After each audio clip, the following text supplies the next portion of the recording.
Hello YouTube, welcome back to the channel. I have tons of updates for the weekend. A lot of things has happened and big change-ups. Yeah, in the past 2 to 3 days. So I'm gonna try to give as comprehensive as an update as I can without leaking the store or the niche. So right now, me and my business partner, before we started this current brand, which is what I was working on for the past month, it's the supplement brand, formulating our own product and getting that manufactured. And before we started that, he's been doing ecom for I think around 5 years, where he ran another supplement brand. And that brand has done close to 8 figures in the past 5 years. And so recently, just on Saturday actually, he brought me onto his business as the growth partner to steer his business into the right direction and kind of combine some of the puzzle pieces. Because although his business has done pretty well in like the past few years, especially this year, there's been a lot of problems, a lot of slowdown in terms of growth, and in some sense it's almost kind of falling apart because there is tons of expiring SKUs that's in like 2 to 3 months. I'm talking 10,000 plus units that's close to expiring. The team is working at not such great efficiency. There's not really like any cohesion between like the different departments, like the advertising team, the marketing team, the operation manager, and there's a lot of cash flow issues, whereas in the sense that they've got a lot of liabilities to be paid off, but there's not enough cash flow to support that. So a lot of those are being delayed are being negotiated and delayed to be paid in the future. So we ran my current business for a month together, and my business partner, he saw that, hey, we can use your skills in my current business to steer in the right direction. So he brought me on as the growth partner for his business. And that's what I've been doing in the past 2 days. Very, very, very busy stuff. I probably spend 14 or 15 hours on Saturday and Sunday. It's Monday today because I'm in New Zealand, and it's currently 9 p.m. on a Monday. So the past 2 days has been really, really busy. I didn't take a step outside. It was just meeting with everyone in the team first. There's around 11, 12 or so employees. This includes the guy who does the advertising. That's just one dude from an agency. There is the marketing team, which is a marketing lead and a graphic designer and a video editor. That's 3. There is the email campaign guy who does the email campaigns. There is the customer service guy, and there's the supply chain team. The supply chain team is an agency, and we usually work with 3 of the guys there. So one guy does the demand forecasting with the inventory, one of the guy does the supply chain logistics stuff itself, and the other guy handles the inventory and something to do with that. So and there's the operation manager as well, who it's more so overseeing everything and making sure everything is in the right place. So I had a meeting with them individually. So that was like 10, 11 calls. Some of them I had 2 calls with because there was just so many things that I had to confirm and make sure I had full understanding of the business, of where it's currently at. And there was a lot of information to ingest. But right now I would say I'm feeling quite confident. I pretty much know all the ins and outs of the business. So there's a lot of issues, but there's one main issue, which is there's one SKU with 10,000 units across New Zealand and Australia, and that is expiring in end of September. In the current rate we're selling it,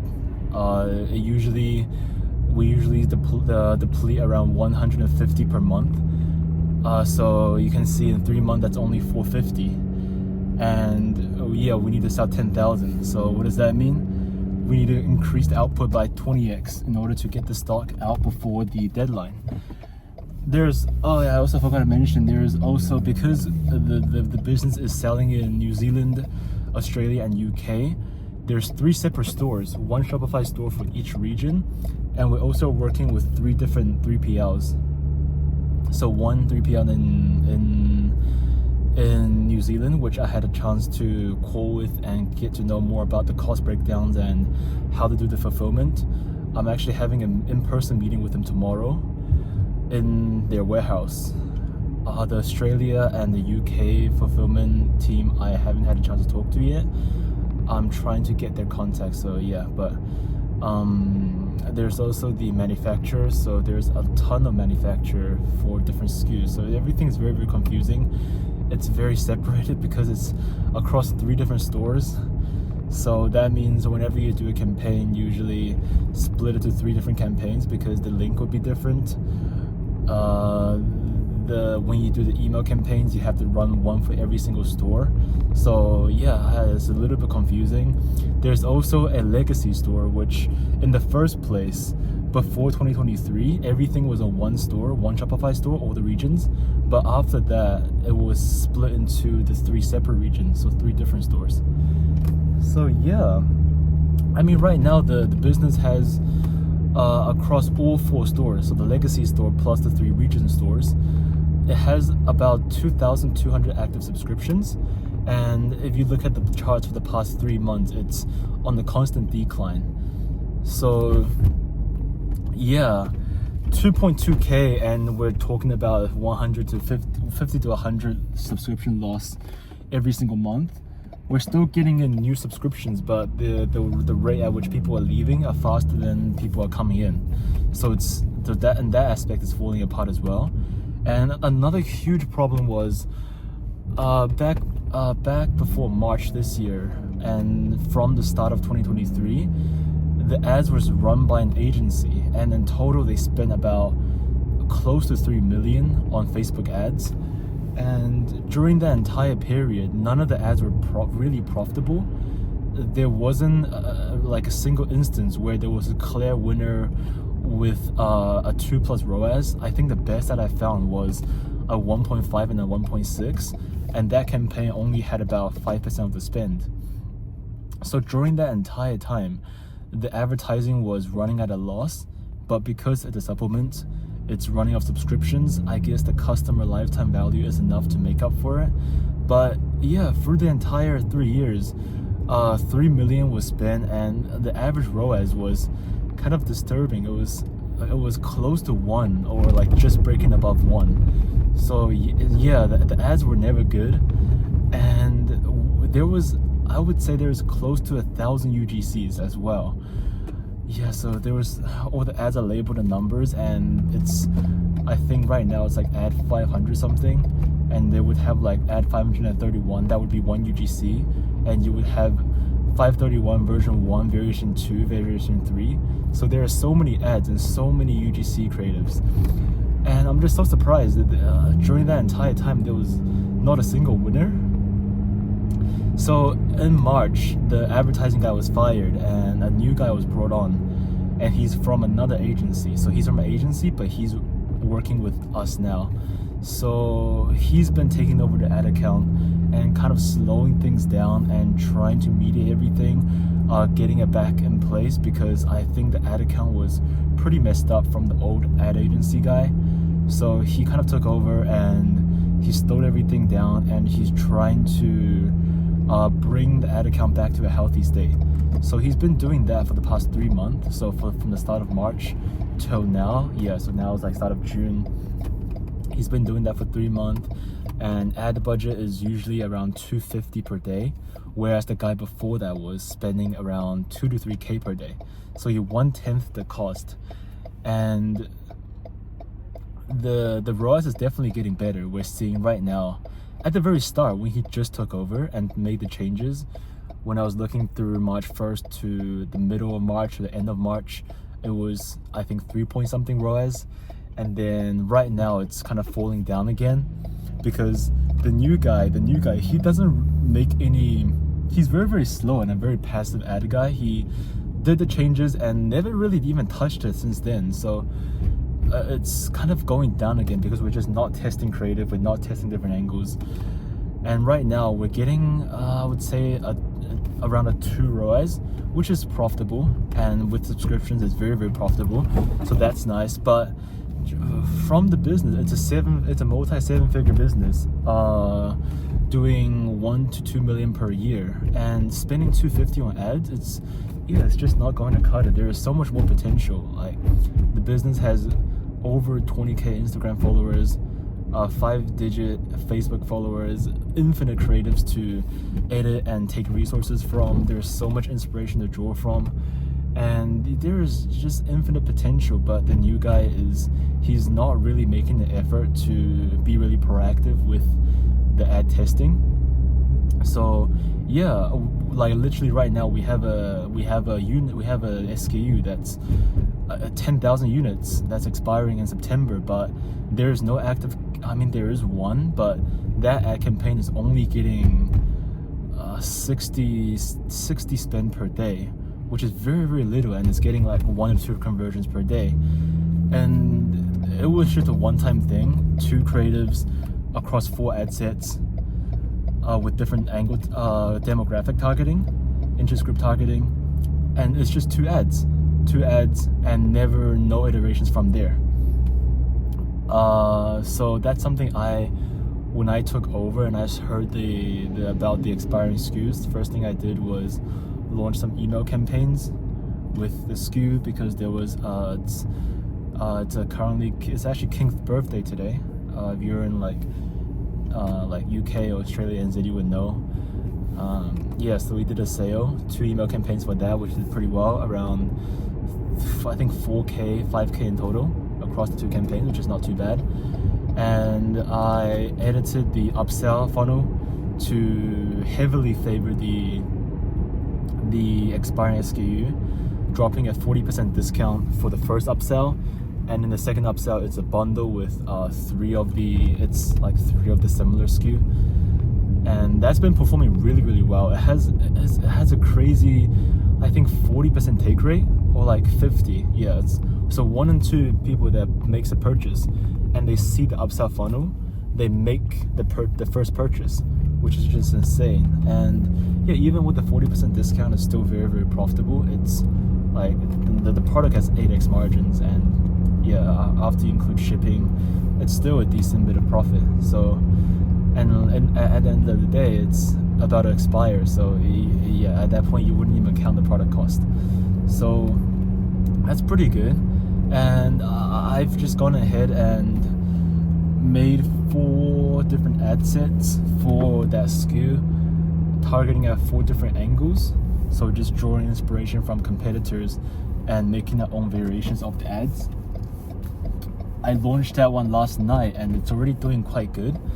One of the ads had like a 2.5 ROAS on the first day, which is really good actually. I just got home, so I'm about to make 2 more ad sets.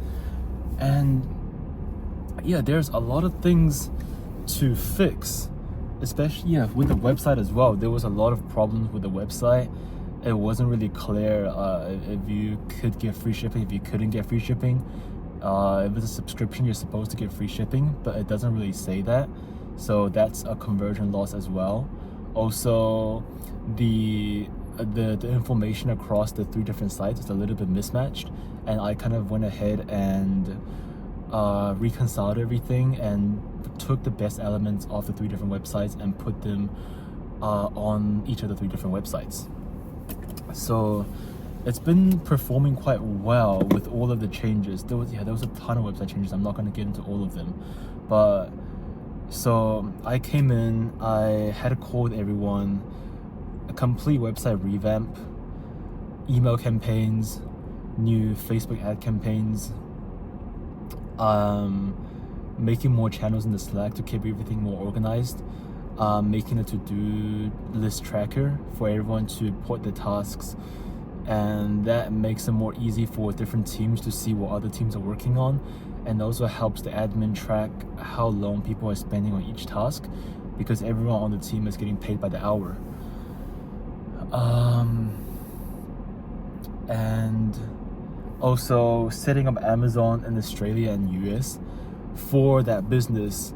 The new SKU will be going over to the US, and that's where the big move will start to kind of play in.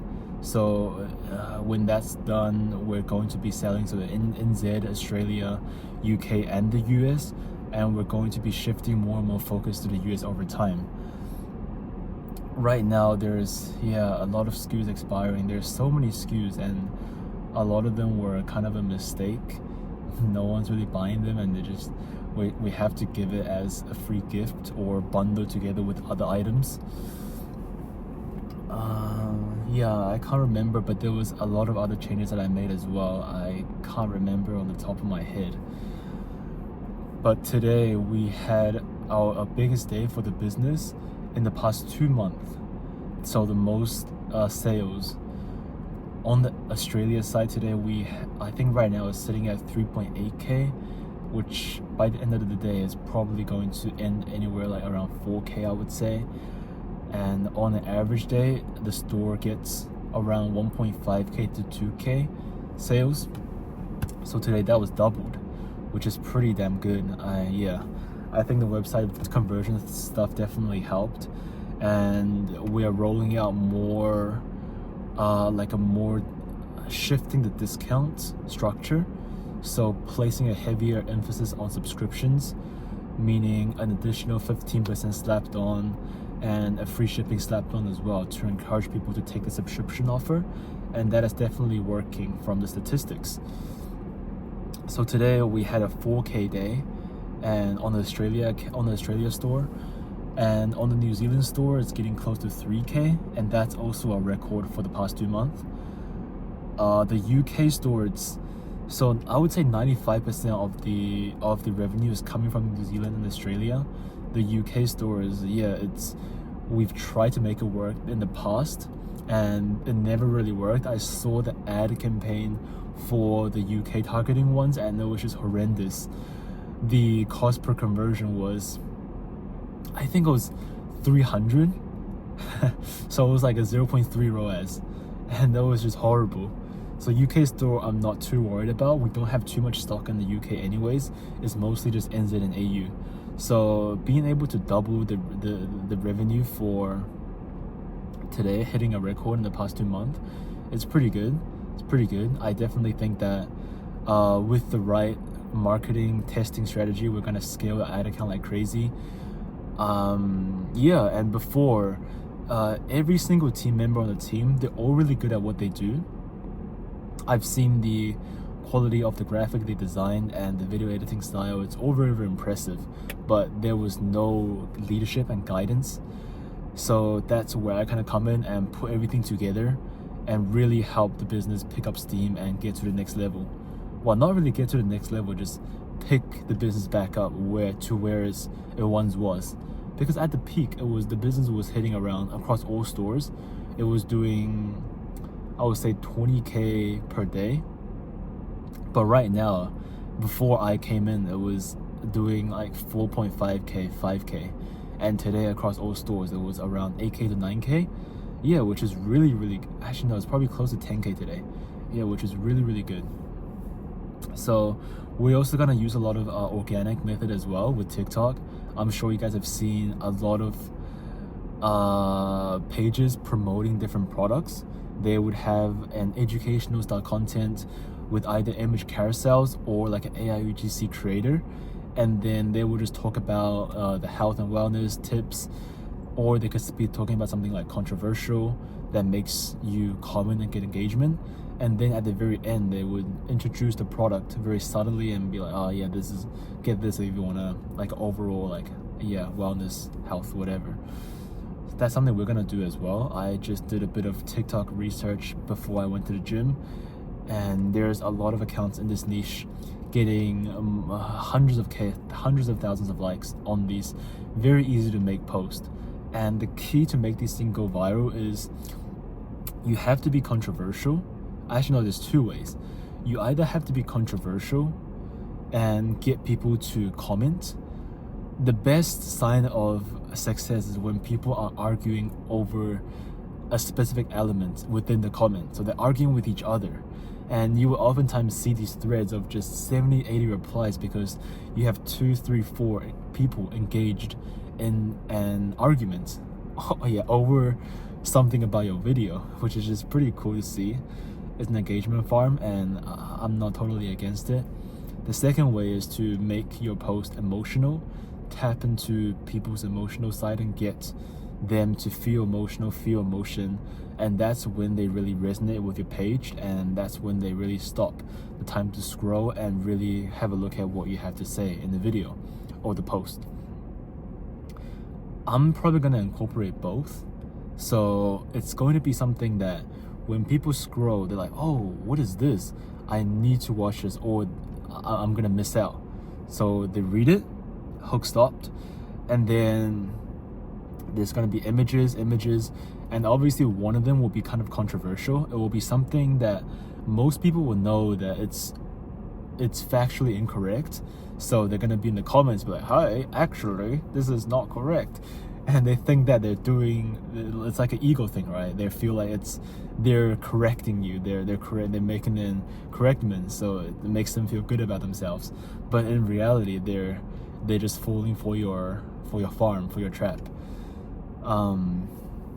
So that's that. And also it's going to be, it has to be a little bit aggressive with the post. It has to be a little bit aggressive to really get people to think and question themselves. Is this actually true? If you just speak common facts, then it's not really engaging because they already know it's true. You really have to pick these things that get people to stop and think, hey, is that really true? And even better, they go ahead and do their own research and come back, wait, that's actually true. So they actually trust your profile more because you've now given them a fact that they previously didn't know, but yeah, it's now been validated. So I actually had, I don't know, it's very fluke, but I had 2 accounts, TikTok accounts. One which, so both of them were started a week, I think, yeah, just over a week ago. One is sitting at over 50k followers, and the other one is sitting at close to 10k followers. And the one with 50k followers, I've recently just unlocked the subscription feature where people can subscribe to the page, paying like $3 per month. I just opened that. I don't know if people will pay. I doubt people will pay to be a sub, but if they do, they'll be pretty cool. Right now, I don't have any income. Yeah, I don't have any income. I'm living off my savings. Yeah, so it'd be kind of cool to have a little side hustle to generate some passive income as I pour more and more money into the businesses. It's been super busy in the past 2 days. It's not going to stop because after I record this video, I'm going to work on more angles. My current business is on a hold because we're just waiting for it to be manufactured. There's not really much to do. I've kind of done everything already, so now jumping in this business, it's reactivated that sense of drive in me because now I have all of these things to fix, and the reward is quite large because I know I can really scale this business and take it to a new level. So there's just infinite things to do, and because there are so many flaws, I can never do them all, so it's just a matter of priority. So which one is more important? Let's do this first. But I know in the back of my head that there's these other 15 things that I can adjust to make the conversion better, to make the targeting better, make the ads better. So yeah, that's really exciting. It's just so cool. But uni is getting in the way. I have an exam coming up on Wednesday that I haven't even studied for. I'm gonna study a little bit on Wednesday, I guess. Write a cheat sheet and pray that's gonna work. So yeah, thanks for watching, guys. This is a really long video, so if you watched to the end, join the Discord server, DM me, hop on the call with me. I might not have the time, but yeah, hop on the call with me. Let's talk, bro. Let's talk. Yeah, thank you for watching, guys. I don't know what my next video is. Maybe tomorrow, maybe the day after, maybe in 3 days. Yeah, thank you for watching.